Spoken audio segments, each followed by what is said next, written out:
तो सुना आपने, स्वास्थ्य मंत्रालय लगातार ये कह रहा है कि दूसरी लहर अभी खत्म नहीं हुई है, लेकिन इस बीच सवाल यह है कि क्या देश में कोरोना की तीसरी लहर की आमद हो चुकी है? क्या तीसरी लहर ने दस्तक दे दी है?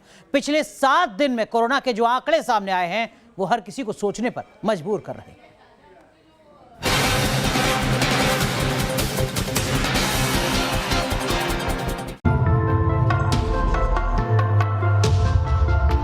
क्या देश में कोरोना की तीसरी लहर आने वाली है? क्या फिर से टेंशन देगी कोविड महामारी? कोरोना संक्रमण के बढ़ते आंकड़े क्या खतरे का संकेत है? हेल्थ एक्सपर्ट लगातार देश में तीसरी लहर आने की आशंका जता रहे हैं। देश के कुछ राज्यों में संक्रमण का स्टैटिक बने रहना इस डर को पुख्ता कर रहा है। केरल और उत्तर पूर्व में कोरोना संक्रमण के मामले कम होने का नाम नहीं ले रहे। केरल के एक्टिव केसों में पिछले 10 दिनों में लगभग 12,000 का इजाफा हुआ है। केरल में एक्टिव केस 28 जून को 96,012 थे, जो 7 जुलाई को लगभग 1.08 लाख हो गए। अभी भी देश में 66 डिस्ट्रिक्ट ऐसे हैं जहां पर 10% से अधिक पॉजिटिविटी वीक एंडिंग 8 जुलाई पर हम नोट करते हैं, जिसमें मुख्यतः नॉर्थ ईस्ट की हमारी सारी स्टेट्स जैसे कि अरुणाचल, मणिपुर, मेघालय, असम, सिक्किम, त्रिपुरा, मिजोरम एंड नागालैंड हैं। और साथ ही और दूसरी स्टेट्स को अगर हम देखें तो पाते हैं राजस्थान में इसी तरह 10 डिस्ट्रिक्ट्स हैं, साथ ही केरला में 8 डिस्ट्रिक्ट्स हैं, उड़ीसा में 2 डिस्ट्रिक्ट्स हैं, महाराष्ट्र में 2 डिस्ट्रिक्ट्स हैं और कुछ अन्य स्टेट है जहां पर एक डिस्ट्रिक्ट में 10% से अधिक केस पॉजिटिविटी नोट की जा रही है। केरल में 5 जुलाई को 12,100 लोग संक्रमित पाए गए थे। वहीं 6 जुलाई को इनमें कमी दर्ज की गई। संक्रमण का आंकड़ा 8,037 पहुंच गया, लेकिन 24 घंटे के अंदर 7 जुलाई को 14,373 कोरोना संक्रमित पाए गए। 8 जुलाई को कोरोना का आंकड़ा 15,600 हो गया। वहीं 9 जुलाई को कोविड संक्रमितों की संख्या 13,772 पहुंच गई।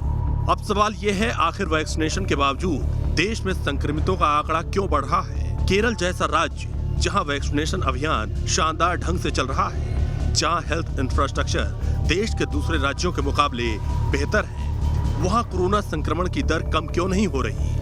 क्या इस इजाफे की वजह लापरवाही है?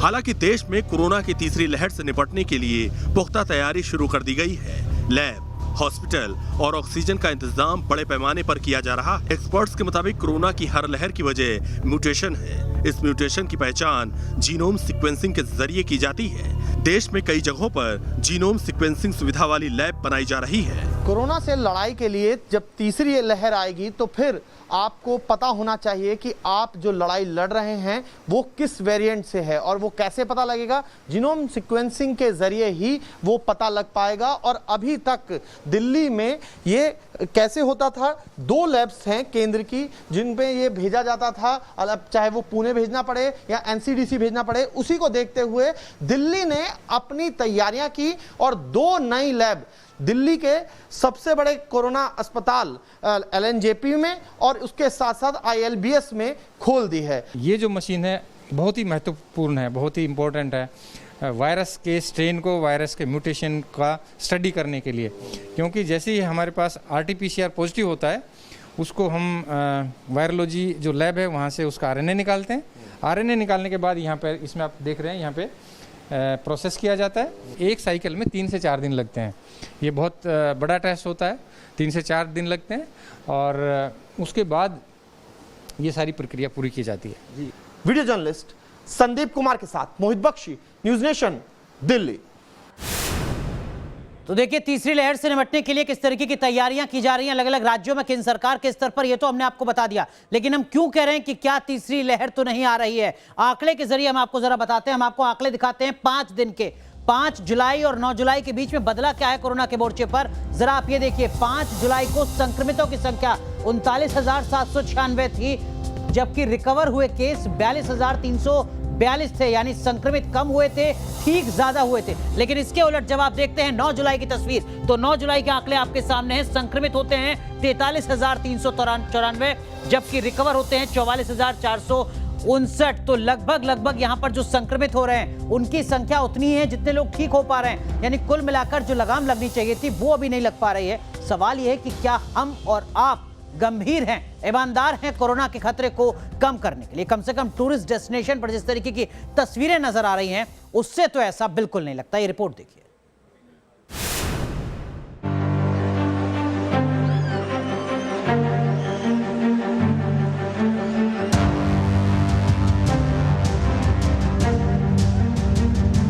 क्या ये भीड़ कोरोना की तीसरी लहर लाने पर आमादा है? क्या ये लापरवाही कोरोना की थर्ड वेव की वजह बनने वाली है? क्या ये सैलानी कोरोना संकट को दावत दे रहे हैं? देश पर कोरोना की तीसरी लहर का खतरा मंडरा रहा है। इस बीच मसूरी से लेकर मनाली, पहलगांव से लेकर गंगटोक तक सैलानियों की भीड़ की तस्वीरें खौफ पैदा कर रही हैं। सबसे पहले बात मसूरी की। यहाँ के मशहूर कैंपटी फॉल में जमा भीड़ को देखकर डर लग रहा है। कहीं पैर रखने की भी जगह नहीं है। लोग एक दूसरे के काफी करीब होकर झरने में मस्ती कर रहे हैं। ये लोग मौज मस्ती में इतने डूबे हैं कि इन्हें कोरोना गाइडलाइंस की जरा भी परवाह नहीं। मसूरी की इन तस्वीरों पर स्वास्थ्य मंत्रालय ने भी संज्ञान लिया। इन तस्वीरों को दिखाते हुए स्वास्थ्य मंत्रालय ने लोगों की लापरवाही की तरफ सीधा इशारा किया। पिछले कुछ दिनों से कई फोटोज और कई वीडियोज हमने देखे हैं जिसमें कई जगहों पर भीड़ की स्थिति बनी हुई है। 2 गज की दूरी का पालन नहीं हो रहा है कि महीनों के कंपैरिजन में जरूर केसेस में संख्या में कमी आई है। उस स्थिति में लोग घर से बाहर निकलना चाहेंगे, लेकिन सभी को याद रखना है कि कोविड-19 का खतरा टला नहीं है। सिर्फ मसूरी ही नहीं, जम्मू कश्मीर के पहलगांव, सिक्किम के गंगटोक और हिमाचल प्रदेश के कुल्लू और मनाली से भी कोरोना की तीसरी लहर को निमंत्रण देने वाली तस्वीरें सामने आई। दुनिया भर में टूरिज्म के लिए मशहूर जम्मू कश्मीर में भी सैलानियों की भीड़ पहुंच रही है, लेकिन यहाँ भी कोरोना गाइडलाइंस की सरेआम धज्जियां उड़ रही हैं। पहलगाम से आई इन तस्वीरों को देखिए। इक्का दुक्का लोगों के चेहरे पर ही मास्क नजर आएगा। सब आ रही है, रश बढ़ रहा है, तो कोविड की वजह से हमें सावधानियां बरतनी चाहिए। जो लोग नहीं बरत रहे हैं, बट मनाली जैसे पुलिस है वो बहुत हेल्प कर रही है, हर जगह बोल रही है मास्क लगाने के लिए, बट कुछ है जो लोग नहीं लगा रहे हैं, उसको लगाना चाहिए।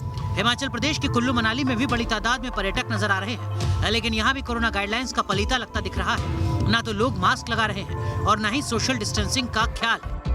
आने वाले समय में जिस तरह से कोविड के नियमों का पालन नहीं हो रहा, ये भविष्य में हमारे लिए घातक परिणाम हो। कोरोना अभी खत्म नहीं हुआ है, हमें सावधानी बरतनी चाहिए। लोगों के इसी लापरवाह रवैये को देखकर पीएम मोदी ने भी गुरुवार को मंत्रिमंडल की बैठक में चिंता जाहिर की है। सभी को याद रखना चाहिए कि कोविड-19 का खतरा अभी खत्म नहीं हुआ है। एक छोटी सी गलती के दूरगामी परिणाम हो सकते हैं। इससे कोरोना महामारी से लड़ाई कमजोर पड़ सकती है। इसीलिए लोगों को कोरोना प्रोटोकॉल का पालन करना चाहिए। वहीं जानकार भी बार बार चेता रहे हैं, अगर लोगों ने लापरवाही नहीं छोड़ी तो बहुत जल्द देश कोरोना की तीसरी लहर की तरफ कदम बढ़ा सकता है। Team news nation.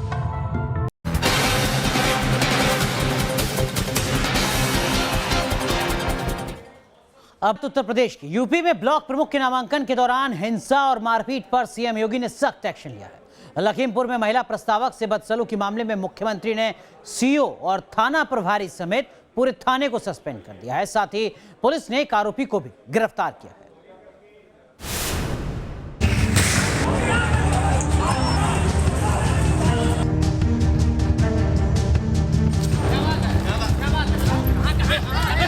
यूपी के लखीमपुर खीरी में महिला प्रस्तावक से बदसलूकी पर सियासत गर्मा गई तो मुख्यमंत्री योगी आदित्यनाथ भी एक्शन में नजर आए। ब्लॉक प्रमुख नामांकन के दौरान महिला प्रस्तावक से बदसलूकी पर सीएम ने सख्त रुख अपनाया है। बसगवा ब्लॉक की इस घटना पर मुख्यमंत्री ने सीओ और थाना प्रभारी समेत पूरे के पूरे थाने को सस्पेंड कर दिया। घटना से शासन को संज्ञान में ला दिया गया है और इसमें चुनाव आयोग को भी इसमें हमने विस्तृत रिपोर्ट भेजी है। प्रश्नगत प्रकरण में प्राथमिकी 2 लोगों के विरुद्ध में दर्ज की गई है तथा गिरफ्तारी की भी कार्रवाई की जा रही है। इस मामले में पुलिस ने यश वर्मा नाम के आरोपी को गिरफ्तार किया है। बताया जा रहा है कि ये निर्दलीय प्रत्याशी का रिश्तेदार है। इस मामले पर यूपी में सियासी घमासान भी छिड़ गया है। बीएसपी अध्यक्ष मायावती ने ट्वीट किया, सत्ता के दुरुपयोग ने समाजवादी पार्टी के शासन की याद दिला दी, इसीलिए बीएसपी ने इस चुनाव को नहीं लड़ने का फैसला लिया है। वहीं एसपी अध्यक्ष अखिलेश यादव बीजेपी को घेरते नजर आए। लखीमपुर में एक बहन के साथ उसको अपमानित किया, चुनाव को प्रभावित करने का काम किया अपने पक्ष में मतदान कराने के लिए। यूपी में गुरुवार को ब्लॉक प्रमुख के नामांकन के दौरान गोरखपुर से लेकर सीतापुर और बस्ती से लेकर इटावा कई जिलों में हिंसा और मारपीट हुई थी। Team news nation. देश के अलग अलग हिस्सों में मानसून का आगाज हो रहा है और इसी के साथ साथ बारिश बाढ़ में तब्दील होती नजर आ रही है। लोगों की मुश्किलें बढ़ती जा रही हैं, फिर चाहे बात बिहार के मुजफ्फरपुर की हो या महाराष्ट्र के नागपुर की।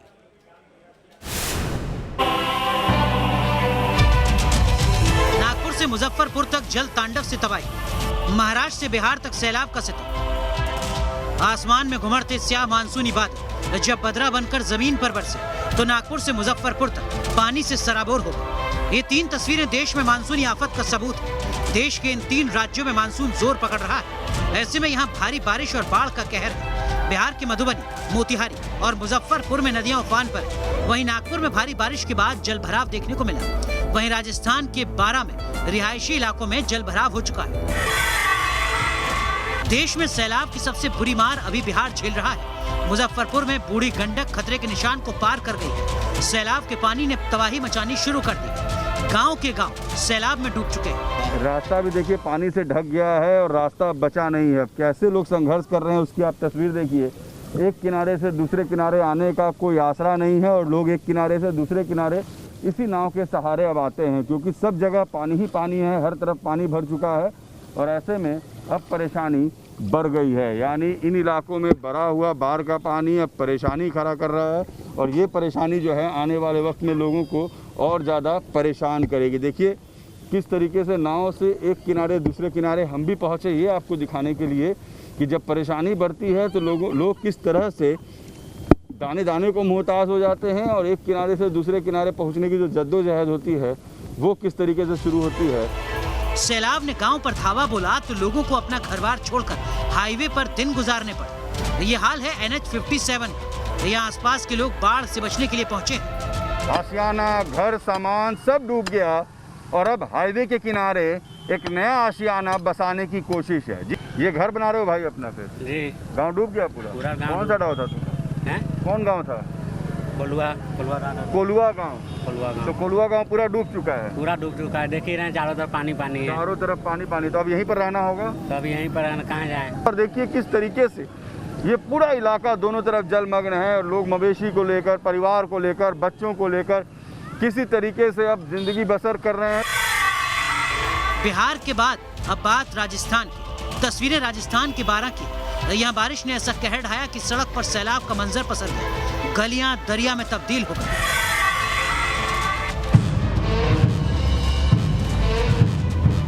नागपुर में भी भारी बारिश के बाद जलभराव देखने को मिल रहा है। यहाँ पिछले 24 घंटे में रुक रुक कर हो रही बारिश से जगह जगह जल जमाव हो गया। हालात ये हैं कि शहर के अंदर चारों तरफ पानी भर गया। मौसम विभाग ने नागपुर के लिए पहले येलो अलर्ट और अब ऑरेंज अलर्ट जारी किया है। गढ़चिरौली में भी सैलाब का कहर बरपा है। अगले कुछ घंटों में महाराष्ट्र के कई दूसरे इलाकों में भी भारी बारिश की आशंका है। Team news nation. अब बात मध्य प्रदेश के होशंगाबाद की, जहां युवती ने एक शादी समारोह में पहुंचकर हंगामा कर दिया।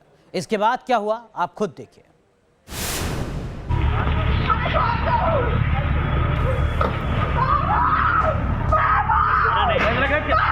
मैरिज गार्डन में पहुंचकर ये युवती हंगामा कर रही है। गेट को बार बार खींचकर आवाज लगा रही है।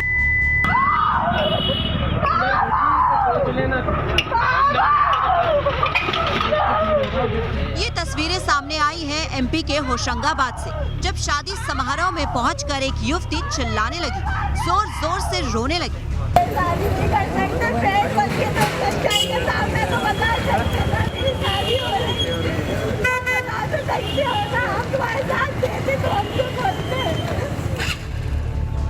बताया जा रहा है कि जिस लड़के से इसकी शादी हो रही थी वो इस युवती का प्रेमी था, लेकिन किसी और लड़की से शादी कर रहा था, जिसके बाद युवती ने वहां पहुंचकर जमकर हंगामा किया। हंगामा इतना बढ़ गया कि पुलिस बुलानी पड़ी। पुलिस वाले भी युवती को समझाते रहे, लेकिन वो चिल्लाती रही। इसके बाद पुलिस इस लड़की को थाने ले आई, लेकिन युवती बिना कोई शिकायत किए वहां से चली गई। आज सूचना मिली थी कि कामाख्या गार्डन का एक महिला हंगामा कर रही है। जो मैं सूचना पर पहुंची महिला होने के लिए, तो देखा कि वो गेट के बाहर खड़ी हुई थी। जिससे उसकी समस्या के बारे में पूछा तो उसने कहा कि मैं थाने चल के आपको बताती हूँ। जो थाने लेकर आए तो उसके द्वारा ये कहना था कि जिस लड़के की वहाँ शादी हो रही थी उसको उससे आपत्ति थी। फिर हमने पूछा आप कार्रवाई के संबंध में क्या चाहते हैं, तो वो बोली मैं कोई कार्रवाई नहीं चाहती हूँ, जो है हो गया, अब मैं इस मैटर पे कोई कार्रवाई नहीं चाहती हूँ। बाकी लोग हटो यार, वहाँ से हट जाओ। युवती के हंगामे का वीडियो काफी वायरल हो रहा है। हालांकि युवती ने शिकायत नहीं की, जिससे पुलिस ने युवक के खिलाफ कोई कार्रवाई नहीं की। Team news nation. चलिए अब आपको दिखाते हैं राजस्थान के मशहूर सांवलिया जी मंदिर में भक्तों की आस्था की अनोखी तस्वीर, जब 10 दिन के भीतर मंदिर की दान पेटी में 3 करोड़ रुपए से ज्यादा का चढ़ावा आ गया।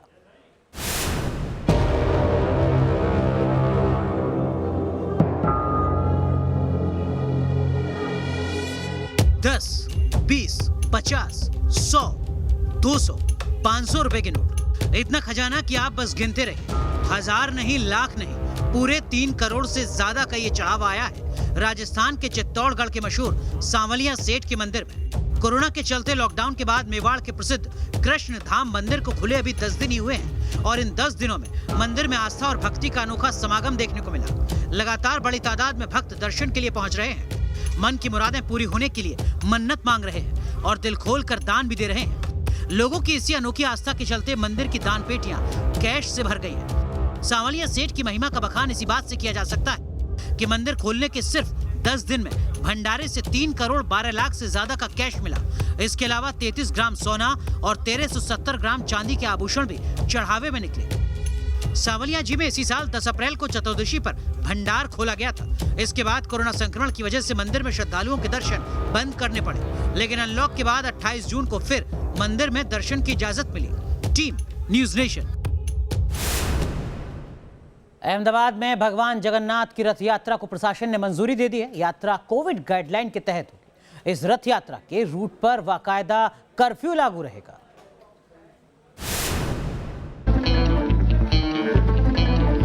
अहमदाबाद के जगन्नाथ मंदिर को सजाने संवारने का काम शुरू कर दिया है। साफ सफाई की जा रही है। भगवान जगन्नाथ के भक्तों में उत्साह है क्योंकि गुजरात सरकार ने अहमदाबाद में भगवान जगन्नाथ की रथ यात्रा को मंजूरी दे दी है। कोविड गाइडलाइंस का पालन करते हुए लोग इस रथ यात्रा को निकाल सकते हैं। 12 जुलाई को अहमदाबाद और पुरी में प्रसिद्ध भगवान जगन्नाथ रथ यात्रा का आयोजन होगा। जिस रूट पर भगवान जगन्नाथ की रथ यात्रा निकलेगी उस रूट पर कर्फ्यू रहेगा। रथ को खींचने के लिए लोगों को 48 घंटे पहले RT-PCR रिपोर्ट प्रशासन को दिखानी होगी। लेकिन इस बार रथ यात्रा में अखाड़े, हाथी, झांकियां और भजन मंडियां शामिल नहीं हो सकेंगी। पूरा 19 किलोमीटर का ये रूट 7 पुलिस स्टेशन के अंदर कर्फ्यू लगा के मात्र 3 रथ और 2 व्हीकल के साथ उसको जो परमिशन दी गई है, प्रसाद का वितरण नहीं होगा। और लोगों से हम अपील करते हैं कि दूरदर्शन और टीवी चैनल के माध्यम से पूरा प्रसारण होगा। ओडिशा में पुरी में भी 12 जुलाई को जगन्नाथ यात्रा निकलेगी। सुप्रीम कोर्ट के आदेश के मुताबिक ये रथ यात्रा सीमित दायरे में होगी। रथ यात्रा के दौरान श्री जगन्नाथ जी, बलभद्र जी और सुभद्र जी अलग अलग रथ में बैठकर अपनी मौसी के घर पुरी मंदिर से 3 किलोमीटर दूर गुंडिचा मंदिर जाते हैं। वहां 8 दिन रहकर वापस पुरी मंदिर में आते हैं। Team news nation. अब बात जम्मू कश्मीर की, जिसे लेकर परिसीमन आयोग ने बड़ा फैसला किया है।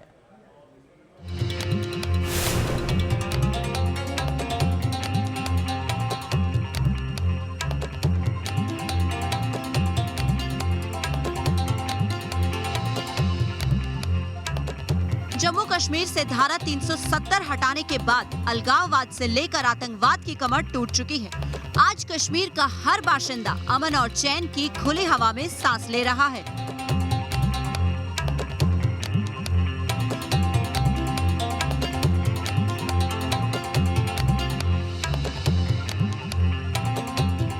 तो केंद्र सरकार भी जम्मू कश्मीर में चुनाव करवाने की तरफ तेजी से कदम बढ़ा रही है। इसी मिशन के तहत परिसीमन आयोग ने बड़ा फैसला लिया है, जिसके तहत जम्मू कश्मीर में विधानसभा की 7 सीटें बढ़ाई जाएंगी। अभी 83 सीटें हैं और 7 सीटें बढ़ने पर कुल सीटों की संख्या 90 हो जाएंगी। वहीं 24 सीटें पीओके के लिए खाली रहेंगी। यहाँ पहली बार आदिवासियों को भी आरक्षण मिलेगा। That in 1995, it was 12 districts, which has gone up to 20 now. At that time, when the last delimitation was done, it was only 12 districts, and now the number of districts have gone to 20. And as I told you that I have narrated the section 14 also in front of you. 2011 में जनगणना के आधार पर ही परिसीमन होगा। अब बात कांवड़ यात्रा की, जिसकी शुरुआत होने जा रही है 25 जुलाई से।